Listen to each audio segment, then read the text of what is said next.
stash your worries at the Craftstache store. Let's craft and laugh till we can't anymore. I do want to talk about this too. Okay, two more things I do. Well, no, maybe three. Hold on. Two and a half. Listen, I have almost all day. Great. Two and a I'm half more teaching 2 things. sessions this afternoon, but until then. So, okay. Okay, what keeps you motivated to be creative during a slump? Because I feel like, especially since we've been talking to moms a lot, that is like so real. I feel like me especially, I'll be like, I want to create nothing. I want to binge watch Love Island. Everything. It's so funny because when you started this question, I thought you were going to say what keeps you up at night, and it is that. Yeah. So it's all like the same. The same thing. Like so many times I will sit in my creative business, like my creative space or whatever, when I'm burnt out, when I'm, because again, like I struggle with depression and anxiety. Like those two things never went away after I had my first kid. Just your permanent gift. It was a gift to society, and learning to control those things as a creative is a really hard thing, because I think as creatives, this is a different conversation too. Episode 5. I mean, listen, there's books written about this. As creatives, we're highly sensitive people. Yeah. And if we weren't, we would be terrible artists. Right. Because it is our sensitivity that makes us good creatives. Yeah, we feel all the feels. We feel all the for feels everybody all the time. Yeah. And no exaggeration there. Like constantly just keeping an eye on like everybody's moods and all the things as a mom, making sure that everybody, but with great power comes great responsibility. And I think one of the things that we struggle with is someone recently told me in not a great conversation that I was overly sensitive and too touchy. And okay, as I talked to my therapist and you were like, about well, that's not a great thing to say to somebody who is overly sensitive. Listen. Well, and I've worked really hard through the years to work on that balance between the two, because I know that this is a superpower that we have as creatives. Is that we're highly sensitive. However, I will say, I don't see it as being highly sensitive. I see it as having a great capacity for emotion. Yeah, we're incredibly like empathetic. Absolutely. Which I think people who are not that way, it's like scary. Right. And like, again, reframe it. Let's reframe it in these things of like, I am a highly sensitive. That's not a bad thing. Right. That's a really beautiful thing. And I've started looking at it as not being a bad thing. Like my sensitivity is actually what makes me me. And I have a high capacity for emotion, not just the negative emotions, but the happy emotions too. Yeah, I feel them hugely. All the time. And like when people meet me, they're like, you're so happy, you're so joyful. It's because I have that high capacity for emotion on both sides. All of that to say, wrapping it up to your question, which is, what do we do when we're in those slumps? It's a part of our superpower, right? And I think that what puts us in those slumps is our high capacity for emotion. And like, if this is me at the middle, right? I'm in like this little nucleus of like all of my capacity for emotion. It's just the other side. Like my happiness and creativity and joy might be on this side, but on the other flip side is that like burnt out, hard to work through. My emotion is, I'm working through those things, and I don't see it as like I should give up anymore. It's hard to get past that. To be fair, have been there.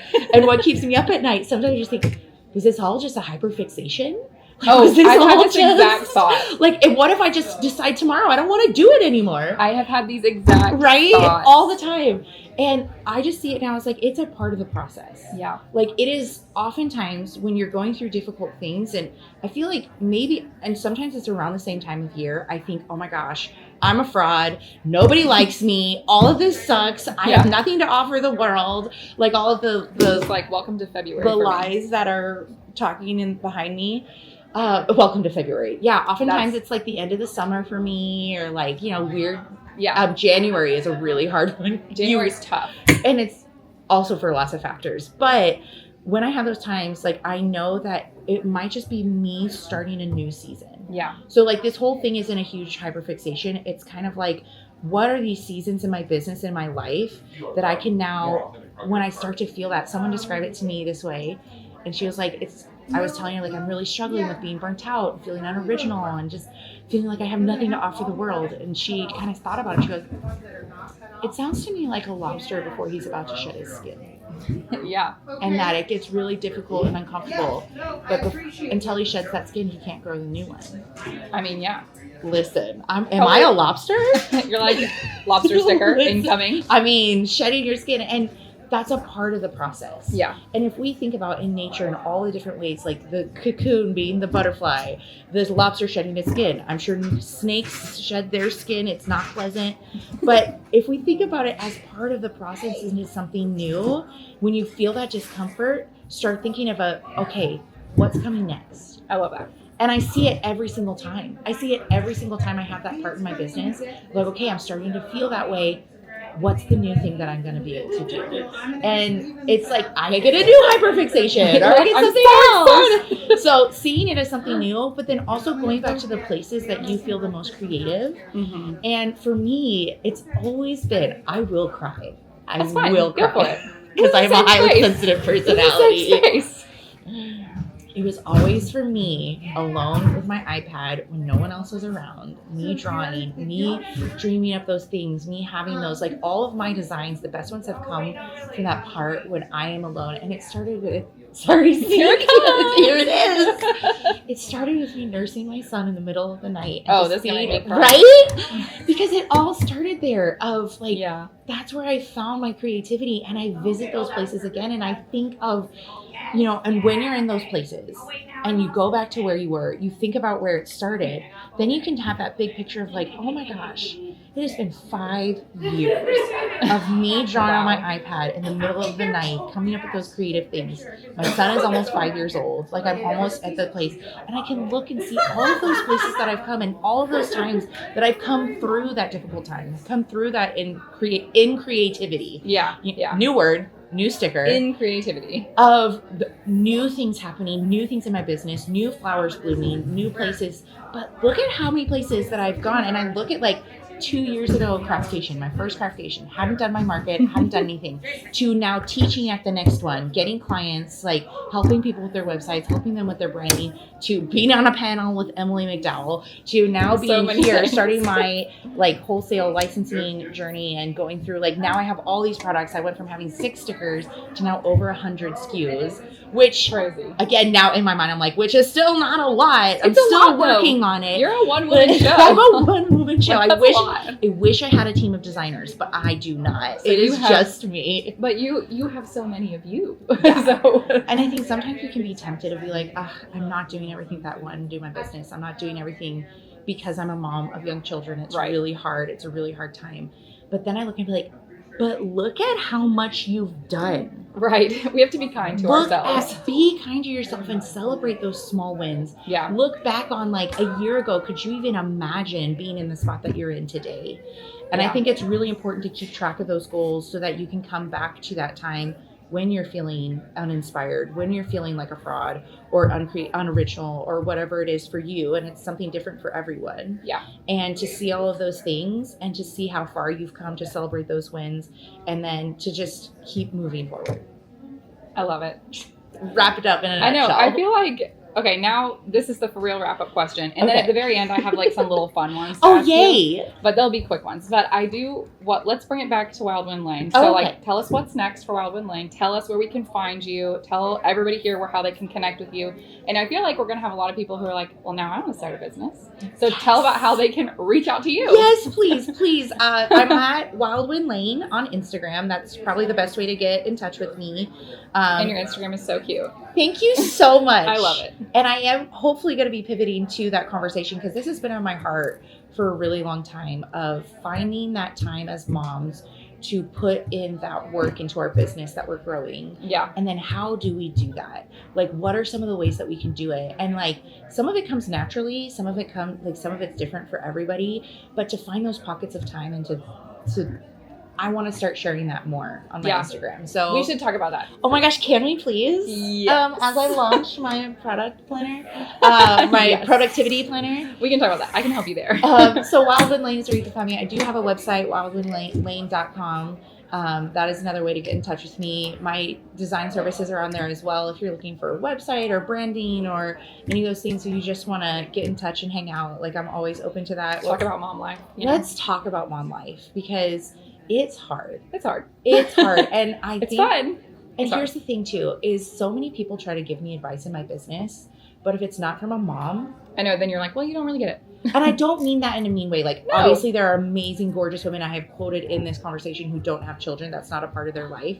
But sometimes I look at those women and think, oh my gosh, your business is so amazing and so successful and you're doing so many things. And I have to remind myself that I'm just a multifaceted person and that's not a part of one of my facets. Yeah, and we're all multifaceted, so we all have to keep that in mind when we have these conversations with other people. But Absolutely. it's like the challenges that we face are unique, and the challenges they face are unique, but they just happen to not line up sometimes. Absolutely. And I think that I love, there's wisdom coming from multiple people, but I also love when moms see that struggle, see that holding pattern that we're in, see that really difficult, and specifically moms of young children. Yeah. Because how quickly do we forget what it was like and how all I feel consuming like I already it was. forget the newborn days. I completely forgot the I don't newborn even days. remember what that's like. I blacked out. I think we all did. For 4 solid years. I think I just blacked out all of that. Yeah. But yeah, so please find me on Instagram, Wild and Lane. As we were saying. Come follow, hang out, talk about more mom things, and you can see my products on my website or also on Etsy. They're there as well. They are there as well. Yes.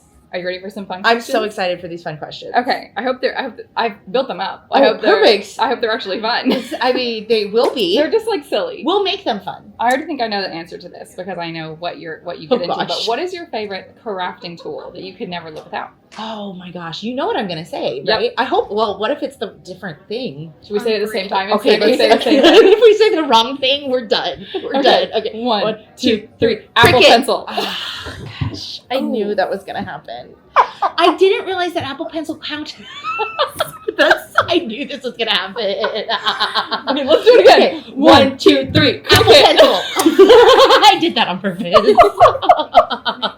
First of all, my mind didn't go there because I It's not a don't see it crafting as a tool. crafting tool. I know. I thought but about it is. I thought about it as we were counting. You were right. And then I was like, she's not going to think this is a crafting. Oh, I do love my Apple Pencil though. I have 3 of them. But I also know that you love your Cricut. I want to know you love your Cricut. I love my Cricut. Right? I love seeing you make things with your Cricut. I Like love your my little, Cricut. your Boo sweatshirts, was Oh, it? yeah. Yeah. That was one of my favorite things, and I got so inspired I almost copied you. You should do it. I should. That's what those videos in my are there for. own style. Copy it. I think that's okay.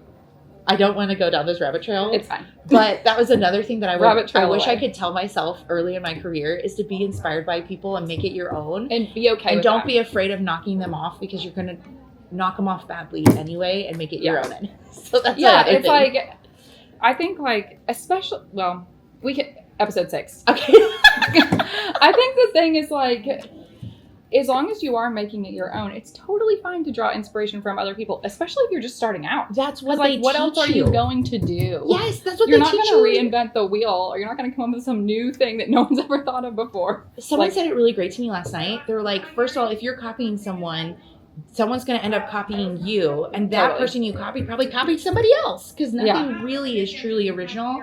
But we can put, I think, our own spin on it Totally. and our own style. And I think that's so important. But they literally teach you that. And when I went to graphic design school, Yeah, they were like, don't feel like it's going to be a brand new a thought. part of the process. Mhm. We have mood boards. We have Pinterest pages.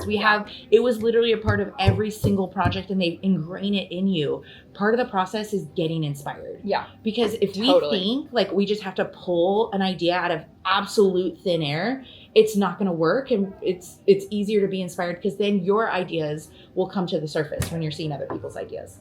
I love it. Okay, next question. Okay, what's a creative hobby you have always wanted to try but haven't yet? This answer would have been different last year than it is What's this your year. next hyperfixation? My next hyperfixation. Listen, okay. Yesterday, this is a complicated answer, That's fine. right? Because there's always something. Well, yeah.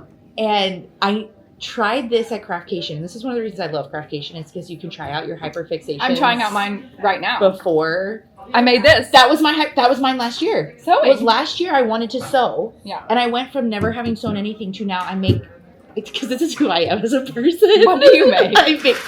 I'm now making clothes for my children and myself. Oh, I've already saved 1 million sewing patterns. Oh my for gosh, children. I should show you some of my favorites. Please do. My favorites.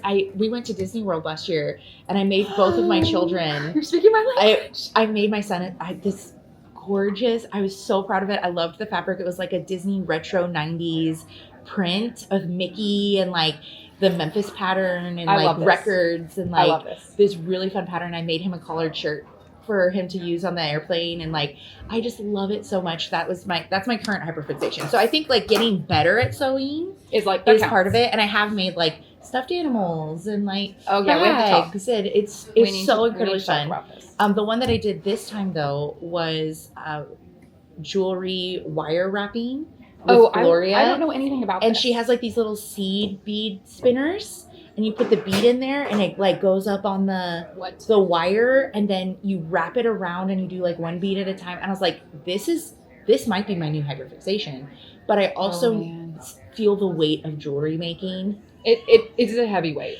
It's a heavy I weight, get it. a heavy burden to bear, and I'm like, do I want to take that on? Yeah. So that's kind of like where I do it for fun. And it's also new equipment. I want that bead spinner. I mean, that's really cool. It's only $15, so I I just might think, just like, spend beads and that be it. Jewelry makers use a lot of tools that scare me in general. Like, if a craft requires pliers, like, I'm scared.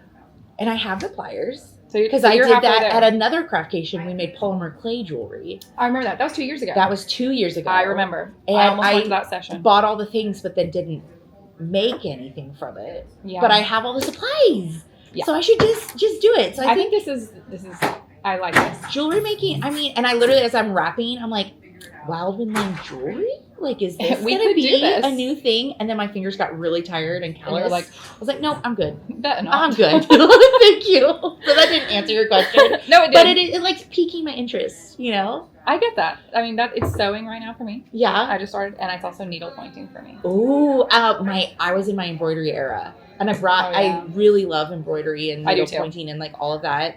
I have that in my room. Yeah. Embroidery was the gateway drug for me. Yeah. And now it's needle pointing. Needlepoint. Ooh, I want to see some of your stuff. Oh, I have it Yeah, literally with me. Don't worry. I have mine in my room. And I will say, one thing that I'm revisiting is, have you ever heard of junk journaling? Yes. My new thing. You would like this. My new thing. I've seen it. I don't know how I feel about it. Okay, listen. Junk journaling, I'm going to make you one because I bought all the equipment. She would be great at this. I bought Well, I say that like I don't. So I have this big glass jar in my house, and like when something like good happens, like I keep things in it. I told you this last year. I did a joy jar, and so I sat sticky notes and a pen next to my door in a big It's so glass jar cute. in different I know. colors. And every time something brought me joy, I would write on it, throw it in this bucket, and then at the end of the year, you dump it out and you get to reread a year's worth of joy. And I feel like she could make it into, you should make it into like a journal. Oh, I'm sure. You should But make it anyways, into a journal. That's why I say It she'd was be great good. at junk journaling, because she does stuff like that where she like collects jars of like things throughout the year. And then you make it into, like, what you could do is get a junk journal.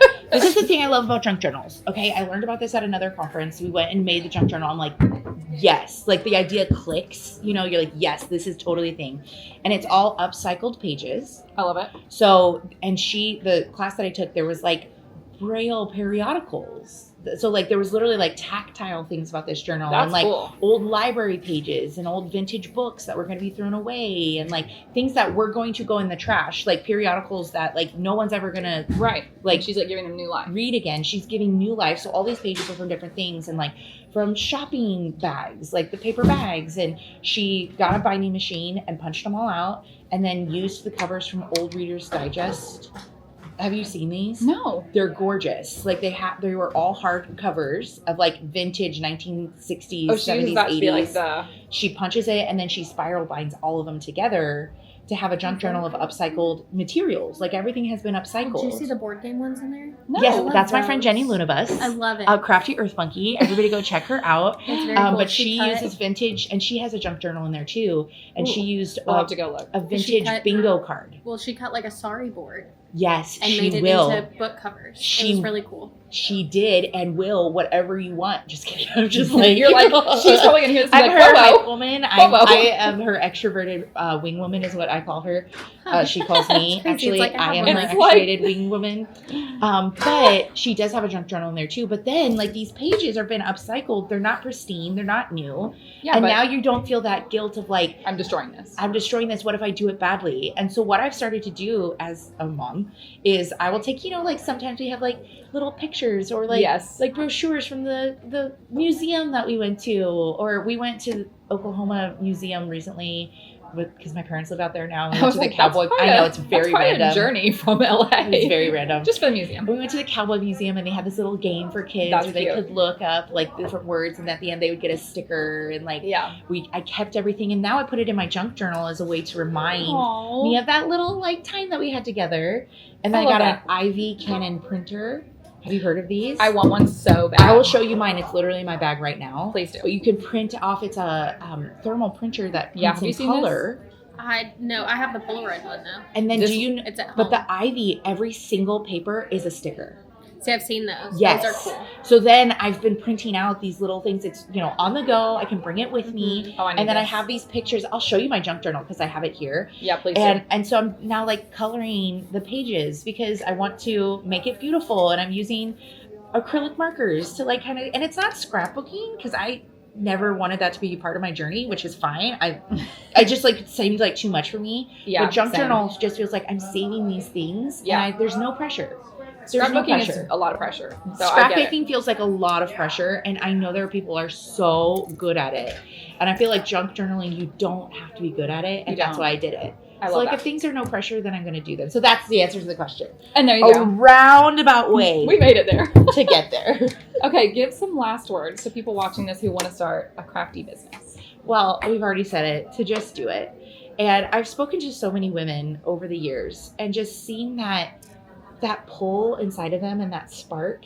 And I love having those conversations of how do I balance this? Like there's something that I want to do, and whatever it is and whatever your why is, to really be like, have those goals, set them out, and then to find how do I get there? Yeah. Right? So I can have like a really big goal and like, how do I want to get there? And then figure out, okay, what are the little steps that I need to take to get there? And how do I figure out those steps? What are some of the good resources? You could follow me. You could follow Laura Lambert and Design Bundles and amazing people on the internet. But I think my final words, and if I was sitting down to coffee with someone who says, I just, I hate my job. I don't want to do it anymore. It feels like it's sucking my life. I want to live my life more free and abundant and like really go after these things that I want to do, and I want to design, and I want to make products, and I want to like spread joy and love, and whatever their why is. Like, my thing is figure out what it is that you want, write down that goal, and then figure out those micro steps of how I get to do it. Because if I do a craft fair and I learn from that craft fair, it's going to show me more about my business. Mhm. If I start putting my stuff online, if I open that Etsy shop, Yeah. how do I figure that out? And how do I start fostering those different columns of income so that eventually I can stay home with my kids, so we can have that dream, right? Like, I can't tell you how precious it is to me that I'm able to stay home with my children during these first years, during these young Yes. years, and spend that time with them, because they're not, all that. They're not going to be little They're forever. not going to be little forever, all those things that we say, but then also give myself permission to have that creative outlet as a woman who is a whole person before I ever had kids. And not only that, but like the little Bethany, the one who was creative and crafty and drew everywhere and just loved making the things and sharing them with the world. Like, I want to do it for her too. Yeah. Because if I had, I'll cry again. It's fine. If I had told her, like, when you grow up, you get to make things for people.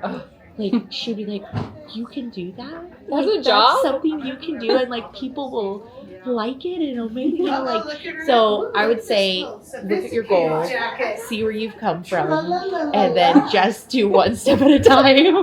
That's like a condensed version of a huge life concept. I loved it. Episode 6. I thought, whole season. A whole season.